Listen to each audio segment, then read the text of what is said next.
निराकार साकार तू, जग के पालनहार।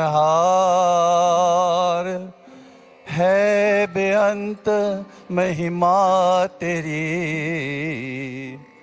दाता परम्पार। परम पिता परमात्मा, सब तेरी संतान। भला करो सबका प्रभु, सबका हो कल्याण। भला करो सबका प्रभु, सबका हो कल्याण।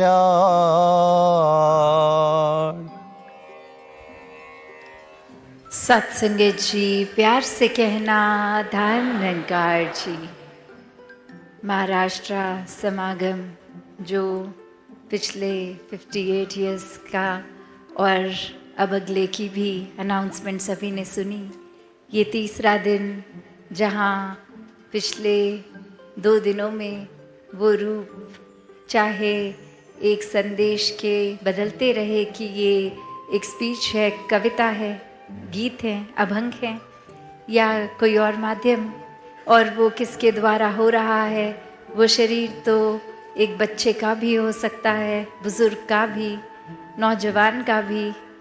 तो संदेश तो इस इंसान को ही दिया है, और वही संदेश है जो युगों युगों से, ये कोई भी धर्म ग्रंथ खोल के देखें, किसी भी संत का जीवन देखें, तो जो संदेश है कोई नया संदेश तो नहीं, बस मानव को मानवता की राह पे रहने का संदेश। मानव को इस जीवन में रहते रहते हर पल का एक पूरा फायदा हो, एक सदुपयोग हो, ये मानवीय गुणों से जीवन भरा रहे। यही संदेश संत हर एक तक पहुंचाते हैं कि हमने जीते जी अपना जीवन तो सफल किया, इस परमात्मा से जुड़ गए, इस निराकार को जान लिया, चाहे नाम वो विट्ठल हो, पांडुरंग हो, एक कोई भी आस्था अनुसार अपना एक जो भी नाम से संबोधित करें।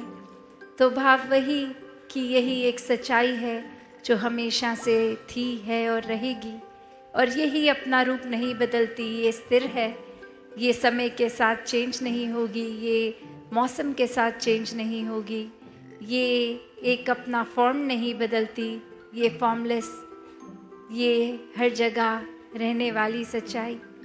तो बात यही कि अब इस परमात्मा ने जी जहाँ ना जाने कितनी धरतियाँ बनाई, ना जाने कितने एक प्लैनेट्स बनाए, ना जाने कुछ ऐसी चीज़ें बनाई जिसका अभी तक हमको पता तक नहीं है।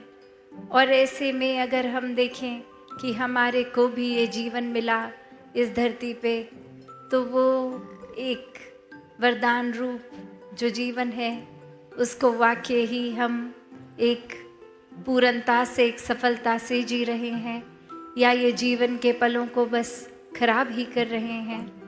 ये जीवन तो इस तरह कहा गया है कि मनुष्य जीवन एक सबसे उत्तम श्रेणी का जीवन, कि एक पेड़ पहाड़, एक इंसान अगर है तो वो जानवरों की तुलना में भी एक हर एक से प्रकृति से ऊंचा। और ये एक ऊंचा क्यों, बाकी भी योनियों में देखें तो भूख लगती है तो खाना खाते हैं, पशु पक्षी भी, एक सोते भी हैं, एक परिवार का पालन पोषण भी करते हैं। कुछ स्पीशीज़ को देखा जाए तो कैसे वो भी बहुत कम्युनिटी बेस्ड होती हैं, कि अपनी वो एक झुंड में ही ट्रैवल करते हैं। और वहीं अगर हम देखें कि बाकी हमारा ये जो अक्सर कहा गया है निद्रा भोजन भोग भय, तो ये तो हर एक में कॉमन कांस्टेंट फैक्टर है ही। तो क्या है जो मनुष्य योनि को इतना श्रेष्ठ बनाता है, वो क्या है जो हम अलग कर रहे हैं। हम अभी भी तो एक अपना घर बनाते हैं, पूरे दिन की एक्टिविटी करते हैं, वो सब करते हैं जो कोई जानवर भी करता होगा। तो ये एक जो स्पिरिचुअल इंक्लिनेशन की बात है, ये जो ब्रह्म ज्ञान की बात है, ये सच्चाई को जानना, इस परमात्मा को जानने की बात, ये ही है जो मनुष्य योनि को श्रेष्ठ बनाता है। और इंसान इसमें भी अपनी कीमत पहचानता नहीं है। ये इतना अनमोल जीवन मिला, इसको भी गवा देता है। कि कैसे एक कहा भी गया है, मन तू ज्योत स्वरूप है, अपना मूल पहचान। कि जहाँ इतनी डिवाइन ये परमात्मा और इसी डिविनिटी की उपज से हम भी, और कैसा ये पोटेंशियल हमारा भी पूरे इस डिवाइन को प्राप्त करा जा सकता है। ये स्वयं इसी का अंश है, तो ये पूरे तरह से ब्रह्म भी बना जाता है। और फिर भी ये इंसान क्या चुनाव कर रहा है, ये इंसान अपने जीवन में एक अपना कीमत खुद ही पूरी तरह से नहीं लगा पा रहा। कि जैसे एक अक्सर सबसे कॉमन एग्जाम्पल जो दिया जाता है, वो चाहे एक बीज का ही देते हैं कि उस बीज में पूरे का पूरा वृक्ष बनने की कैपेसिटी है, और वो वृक्ष के इतने अपने अलग अलग एस्पेक्ट्स होते हैं कि वो पत्ते भी हैं, वो ब्रांचेस भी हैं, वो रूट्स भी है, वो फ्रूट भी है। वो इतना कुछ होने के बावजूद ये उपज, ये चाहे सिर्फ यही कि उस बीज को उस मिट्टी में पूरी तरह से समर्पित होना है, और एक बार ये हो गया तो फिर उसके तरीके कितने भिन्न भिन्न भी हों, फ़ायदे कितने भी हों, एक वो रूप इतना वो फुल पोटेंशियल को रीच कर लेता है। तो ऐसे ही इंसान भी अगर एक खुद ही इस ब्रह्म समान है, तो भी ऐसा क्यों बन गया कि किसी को तो देख के हम बोलते हैं ये इंसान तो इतना प्यारा है, बिल्कुल फरिश्ते की तरह है, एक अच्छाई है, एक चेहरे पे नूर टपकता है, एक आते हैं हमारे से बात करते हैं तो पूरा दिन हम ही इतने खुश रहते हैं, एक बहुत ही ठंडक सी प्राप्त होती है। और वहीं हम किसी के लिए ऐसे विचार भी रख लेते हैं कि ये इंसान का तो अभी आना दूर की बात, अभी पता ही लगे कि अगले कुछ चंद दिनों में ये इंसान से मुलाकात होगी, तो एक अलग तरीके की एंग्जाइटी, स्ट्रेस सा फील होने लगता है कि ये किसी तरह अवॉइड हो जाए इंसान। तो बात वही कि इंसान तो सभी हैं, तो फिर इतना ये फ़र्क क्यों कि ये एक तो फरिश्ता और एक दानव वाला रूप इंसान का, जहाँ किसी को उठाना तो दूर की बात, किसी उठे को भी गिरा रहे हैं, हक दबोच रहे हैं, आंसू देने का काम कर रहे हैं, एक अपनी जो पोटेंशियल थी उससे कितना नीचे गिरा घिनौना काम भी कर रहे हैं। और क्या एक संसार में करना था, क्या कर रहे हैं। ये धरती को जहाँ एक अपनी प्रेजेंस से हमने स्पिरिचुअली भी और सोशली भी एक संवारने के लिए कुदरत को क्या करना था, और हम हर तरीके से नष्ट करते जा रहे हैं, चाहे वो मन की पोल्यूशन हो या बाहर का प्रदूषण हो। तो ये प्रदूषण किसी भी तरह की है, वो हानि का ही कारण बनता है। तो कैसे ये प्रदूषण को दूर किया जाए, ये दिलों से दिलों को दूर करना, इस परमात्मा से जुड़ के, इससे प्यार करके हर एक से करना है। और वहाँ ही एक अपने जीवन की भी वैल्यू खुद समझना कि कोई भी पल एक वेस्ट ना हो, कोई भी पल को हम गवा ना दें। एक रूप अगर एक कहानी में भी ये समझें कि एक भिखारी जो हर समय पूरा जीवन भीख ही मांगता गया, और अब एक दिन उसकी भीख मांगते मांगते जब मृत्यु हो गई, तो वो वहीं सड़क किनारे शरीर उसका और वो कटोरा जिसमें कुछ चंद सिक्के, और ऐसे ही कोई जाता हुआ जब देखता है, और वहाँ पे क्या देखता है कि वो कटोरा ही अपने आप में बहुत कीमती किसी धातु का बना हुआ, मान लीजिए सोने का बना। और अब वही ख्याल कि ये एक गरीबी में जीवन जीते हुए, और जहाँ वो पोटेंशियल था शुरू से कि ये चाहे एक इतना कीमती सिर्फ अपने बर्तन को ही बेच लेता तो ही कितना कुछ हासिल हो जाता, और ये आराम की जीवन को जी सकता था, कि ये उस बर्तन का ही अपने आप में मोल कितना, और उसको इस्तेमाल उस चीज़ के लिए नहीं किया गया जिस किया जा सकता था।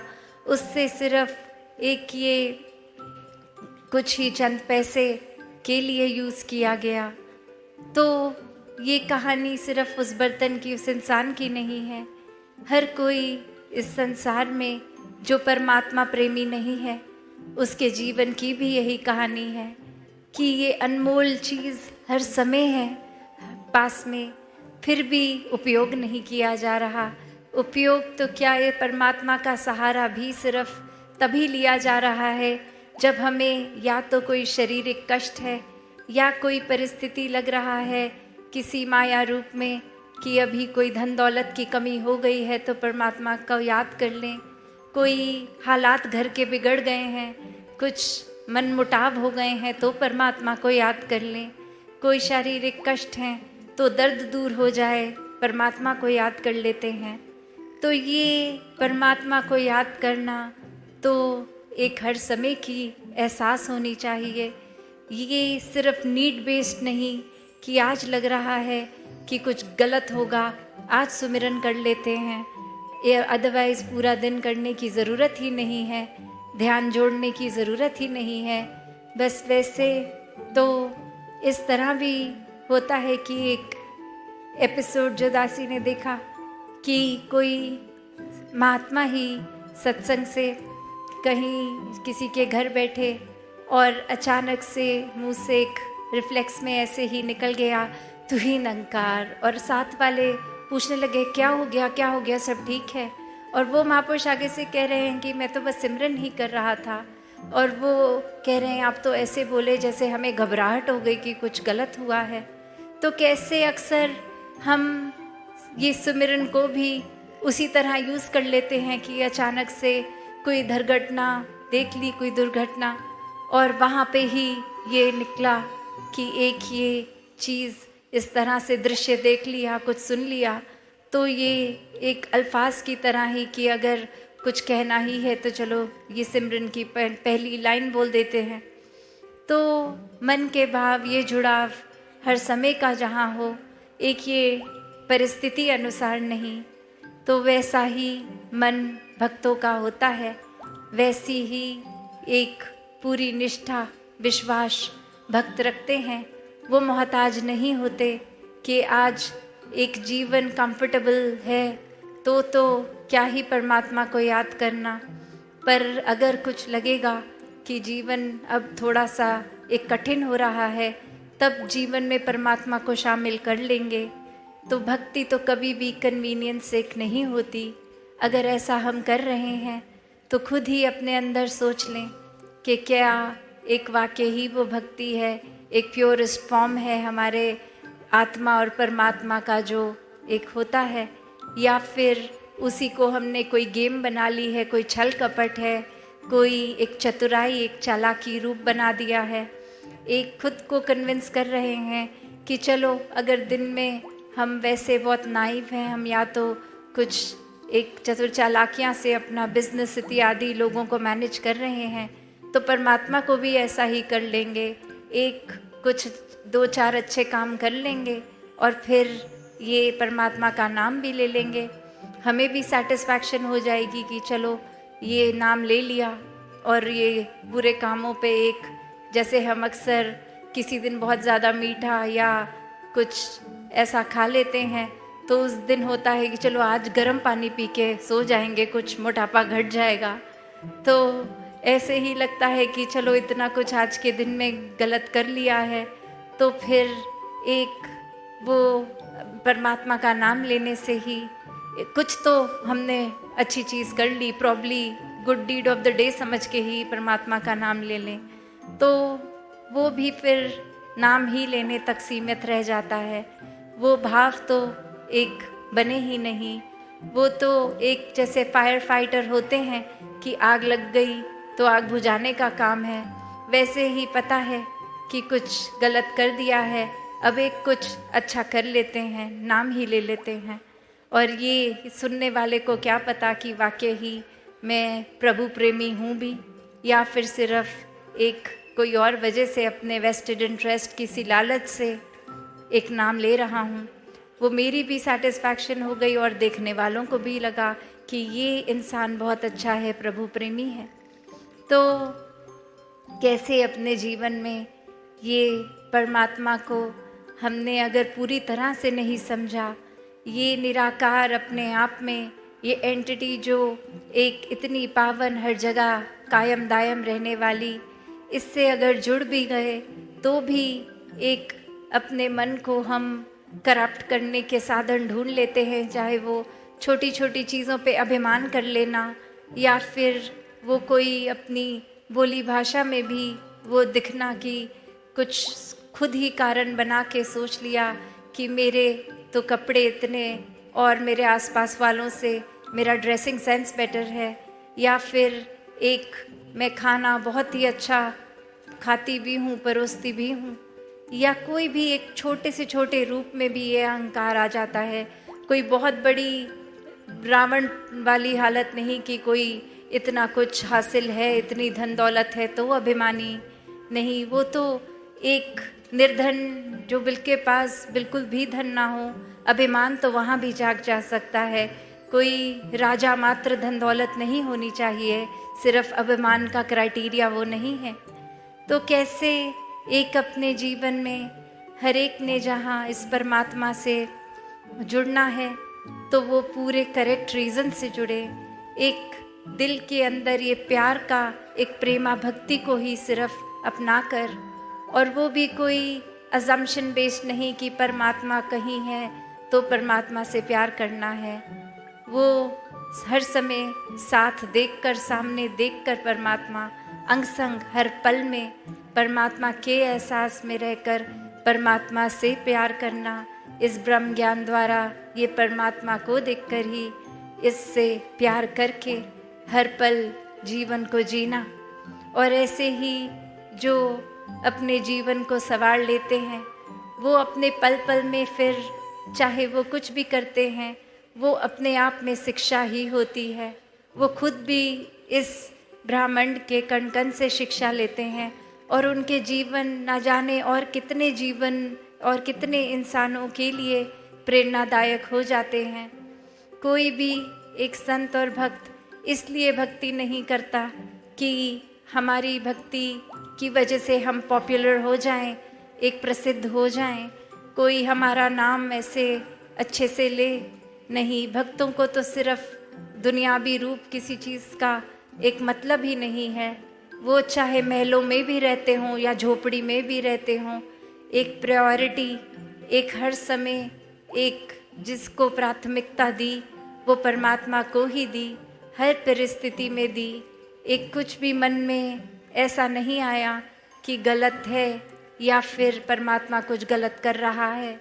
जिनको पूरा विश्वास होता है उनको ये भी पता होता है कि इस निराकार ने तो कुछ कभी गलत करना ही नहीं है। ये हमारा ही नज़रिया है जो गलत और सही की अपनी डेफिनेशंस अपनी कन्वीनियंस से बना लेता है। तो कैसे इस जीवन में जहाँ एक अपने आप का मूल डालने की बात है कि ये भक्तों की एक अवस्था, वो मोल एक किसी धन दौलत से तोली नहीं जा सकती। एक और कहानी जहाँ एक इंसान जाता है और देखता है कि किसी संत के पास कुछ चुनिंदा ही, कुछ गिनती के ही शिष्य बैठे हैं और वो आगे से कहता है कि आप मेरे घर आइए, मैं आपको एक उस तरह से महंगे महंगे चीज़ों को, धन दौलतों को आपके आगे उपस्थित कर दूंगा, और ये सब अगर मिला के भी उतनी धनराशि नहीं दे सकते। तो वो गुरु आगे से कहते हैं कि जो मुझे ये दे सकते हैं आपकी वो काबिलियत नहीं है देने की। और फिर यहाँ और अभिमान आता है कि शायद इन गुरु को पता नहीं कि मेरे क्या काबिलियत है, मेरे तो इतने कारोबार इतना विस्तार है कारोबार का, मेरी तो फाइनेंशियल कैपेसिटी ही कुछ अलग सी है देने की। और फिर वो और अपनी बात को स्ट्रॉन्ग रखते हुए समझाते हैं कि आप घर तो आइए, मैं आपको इतना धन दौलत दूंगा जो आपके सारे शिष्य मिलके भी 3-4 सालों में नहीं दे सकते। और आगे से गुरु कहते हैं, मैं आपके घर तो आ जाऊंगा, पर आप मेरी बात नहीं समझ रहे, आप वो दे ही नहीं सकते जो मेरे शिष्य मुझे दे सकते हैं। और फिर ऐसे ही होता है, घर जाकर भी वो भेंट रूप स्वीकार नहीं होती। और अब वो इंसान पूछता है कि क्यों, ऐसा क्या है। और वो एक यही बात समझाते हैं कि ये तो भक्ति है, ये प्यार है, ये विश्वास है, ये श्रद्धा है, ये एक हम्बल होके एक पावन एक रूप है। ये अहंकार रूप या किसी धन दौलत की तुलना तो इससे हो ही नहीं सकती। आपकी वो क्षमता ही नहीं है देने की जो ये प्यारे संत दे देते हैं। तो ऐसे ही भाव कि इस भक्ति में कोई धन दौलत का रूप, चाहे वो एक आर्थिक अवस्था बहुत स्ट्रांग हो, तो भी मन इस परमात्मा से जुड़ सकता है। और अगर उतनी लग्जरियस लाइफ नहीं है, एक छोटा सा ही घर है, तो भी भक्ति उतनी ही स्ट्रांग हो सकती है। तो अक्सर इंसान वो पैरामीटर्स अपने बना लेता है कि ये चीज़ अचीव हो जाएगी तो भक्ति करेंगे, वो चीज़ हो भी जाती है अचीव तो एक नया टारगेट सेट हो जाता है। तो ऐसे इस परमात्मा को एक इग्नोर कर दिया जाता है कि अब लगता है कि हाँ, हमें लग रहा था ये चीज़ की अचीवमेंट के बाद हम एक ध्यान परमात्मा में लगा लेंगे, पर अब कुछ और चाहिए, ये भी हासिल करना है, वो भी। तो फिर एक जीवन ने तो अचानक से कभी भी ख़त्म हो जाना है। ये एक मोल अपना जीवन का इतना सस्ता ना लगाएं, हर श्वास की कीमत डाल लें। अभी से जितने भी और सांसें हैं इस परमात्मा के प्यार में लगें। और ये करते करते फिर ये भी रियलाइज़ होता है कि ये भक्ति में हम अंदर से ही इतने स्थिर हो गए हैं, इतने काम हो गए हैं कि कुछ भी फिर ये तंग दिल्ली वाला रूप, एक ये छोटी एक नज़रिए से फिर हम लिमिटेड नहीं हैं, इस निराकार से जुड़ गए। तो आज भी जो बार बार सुन रहे थे बीइंग बाउंडलेस, ये विस्तार असीम की ओर, ये परमात्मा असीम है। और हम अपना दिल, नज़रिया, सब कुछ, ये ब्रॉड माइंडेडनेस, एक अपने दिल को भी विशाल करते जाएंगे। तो ये विशाल परमात्मा से जो जुड़ गया वो खुद ही असीम हो गया। इस शरीर की तो एक है रुकावट, एक कन्फाइंड एक बॉडी है तो है वो, पर एक आत्मा इस परमात्मा का अंश। और वहीं वो बात कि ये डिवाइन है आत्मा, इसको पूरी तरह से अपने पोटेंशियल इस ब्रह्म की तरह भी एक जीवन में जी सकते हैं। और वहीं हम जीवन को कितना तंग कर रहे हैं, खुद को ही तंग कर रहे हैं, अपनी ही कुछ विचारधारणाएं बना ली जिसमें खुद ही फंस गए हैं। एक खुद ही अपनी जो भी हासिल किया है जीवन में, जो कोई उपलब्धियां हैं, डिग्रीज़ हैं, एक काम में कोई कला है, कोई हॉबी है, उसको इतना सब कुछ ही मान लेते हैं। घर बार परिवार कुछ भी हो, वो रूप तो माया का ही है, आज है कल नहीं होगा। कोई एक अगर हम उदाहरण भी देखते हैं, कोई अपनी जवानी में इतना एथलीट के इतने सारे मेडल्स, और बुढ़ापा आते ही वो व्हीलचेयर पे कन्फाइंड है या फिर एक बेड रिडन भी हो जाते हैं। तो वो रूप एक समय तो ऐसा कि वो बल इतना, एक बुद्धि इतनी, और वहीं बुढ़ापे तक कुछ ठीक से याद भी नहीं। तो अपने जीवन के हर पल को मोड़ में डालें। किसी के इस परमात्मा से मिलने की एक ये क्यूरियोसिटी, इच्छुक होना, ये जो रूप है भक्ति का भी, कि ये एक सिर्फ जिज्ञासा ही होना, यहाँ भी किसी भी उम्र के पड़ाव में हो तो वो मुबारक है। कि वो चाहे बाल अवस्था में भक्त प्रहलाद वाली उम्र, या फिर नौजवानी में हो, या बुढ़ापे में, जब भी है ये एक अपने अंदर सोच के कि ये निराकार से रिश्ता बना लिया जाए और परमात्मा को पहचान के देख के अंग संग हर समय इसी में रहा जाए, फिर फर्क नहीं पड़ता कि पूरे बहुत सारे साल हैं जीवन के और बचे हुए या बहुत चंद ही लम्हे हैं। ये ब्रह्म ज्ञान द्वारा अपने जीवन को हर कोई संवार सकता है। तो जहाँ पिछले 3 दिनों में संतों ने इतने अच्छे वचन बोले, इतनी प्रेरणादायक ये सिखलाइयाँ और अनेकों रूपों में ये, चाहे ग्राउंड की सेवाएं आप सारे संत कितने टाइम से, महीनों से कर रहे हैं, और कितनी ऐसी भी सेवाएं जिसको निभाते हुए ये समागम वेन्यू तक भी पहुँचे नहीं, या फिर इच्छा होते हुए भी कि अटेंड करना है इस शहर तक भी नहीं आ पाए। तो ये भाव हर एक के फिर भी एक परवान है। एक भक्ति में ये सेवा भी एक फिजिकली ही सिर्फ नहीं आके करने वाली, मन से सेवा भी सेवा ही है। तो दातार हर एक पे कृपा करे कि इसी तरह अपने मन को सेवा सुमिरन सत्संग में लगाएं, इस निराकार को हमेशा प्रायोरिटी बनाते हुए फिर जो भी दिन भर के कामकाज हैं उनको भी पूर्णता से निभाएं, अपनी मेहनत से, एक पूरी लगन से, एक उसमें भी फिर भक्त तो हमेशा एक जो भी काम करते हैं उसको पूरी तरह से करते हैं, चाहे सामाजिक कार्य है या पर्सनल लाइफ का या फिर कोई इंटरपर्सनल रिलेशनशिप्स हैं, हर एक में पूरा देते हैं, अपना 100% देते हैं, पर साथ ही अपनी स्पिरिचुअलिटी को भी पूरी तरह हर समय एक सबसे ज़्यादा ध्यान उसी में लगा के रखते हैं। तो ऐसा जीवन हर कोई जी सकता है। ये जीवन को वाकई ही जो इतना अनमोल जीवन है, इसको एक इस तरह से भी जी लेते हैं जैसे भक्त पूरे एक एक पल को जीते हैं, एक पूरी अपनी 100% देके। और वहीं हमारा अगर थोड़ा सा भी डिरेल हो जाते हैं तो ये जीवन व्यर्थ ही हो जाता है। तो हर पल इस निराकार, इस परमात्मा से जुड़ के रहेंगे तो ये फ़ायदा एक सिर्फ वो नहीं कि कुछ उपलब्धियां मिलेंगी, वो तो परमात्मा के ऊपर है, क्या दे रहा है वो भी बेस्ट है, नहीं दे रहा तो भी बेस्ट है। एक सिर्फ अपनी आध्यात्मिक ही ग्रोथ के लिए एक प्यार ही सिर्फ बनाकर बेस भक्ति करें। साथ संगत जी, धन्यवाद जी।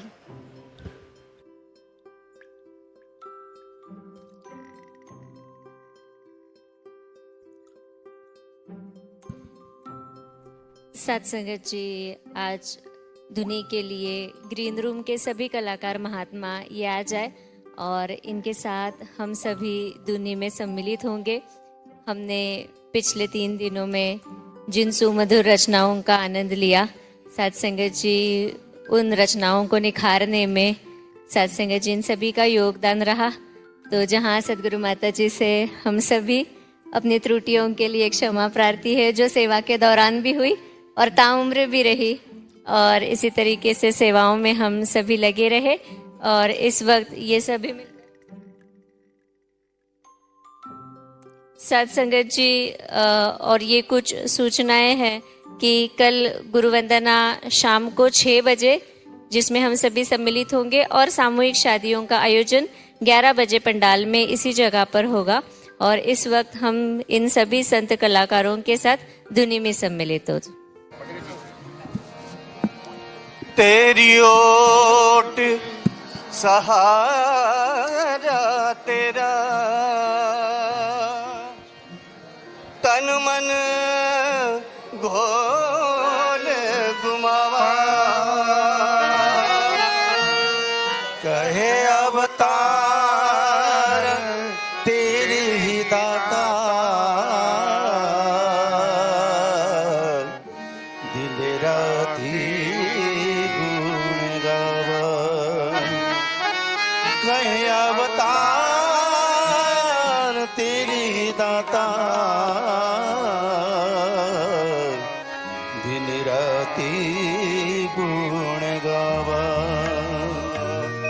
तू ही निरंकार